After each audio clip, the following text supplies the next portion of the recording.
আজকে সেই কথাই বলছে। আজকে প্রকৃতির যে ভয়াবহ অবস্থা, তারা সময়সীমা পর্যন্ত দিয়ে দিচ্ছেন 2030 সালের মধ্যে এই সূর্যের তাপমাত্রা 1 ডিগ্রি বাড়বে, মাত্র 1 ডিগ্রি।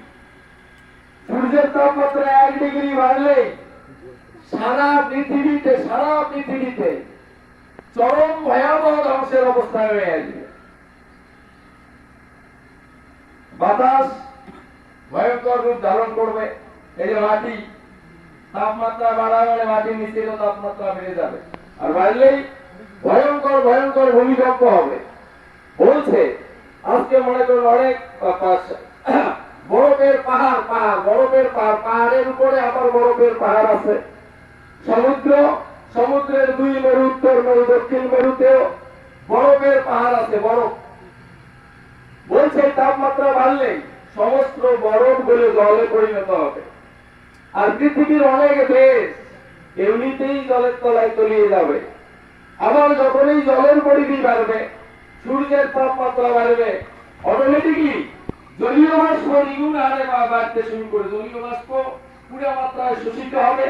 আবার যখন এই জল পৃথিবীতে নেমে আসবে বৃষ্টি আকারে, সেটাও সেই প্রবল আকার নিয়ে, মহামারীর আকার নিয়ে পৃথিবীতে নেমে আসবে। এই আলো জল মাটি বাতাস পাকা, এই 5টা শক্তি, এটাই হচ্ছে প্রকৃতি।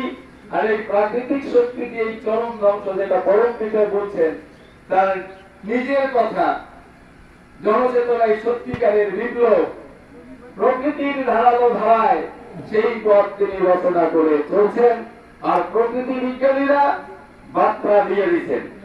আজকে 30 বছর না কত বছর যাই হোক হলো, পরম পিতা আড়ালে চলে গেছেন, তিনি সেখানে বসে নেই।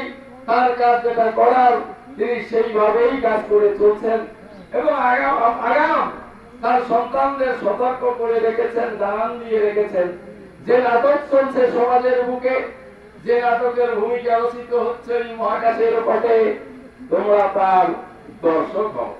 আমাদের আদৌ দাদা কোনো ভূমিকা নেই, আমাদের এখানে ভাববার কোনো প্রয়োজন নেই। আমি বিপ্লব করবো, অমুক করবো।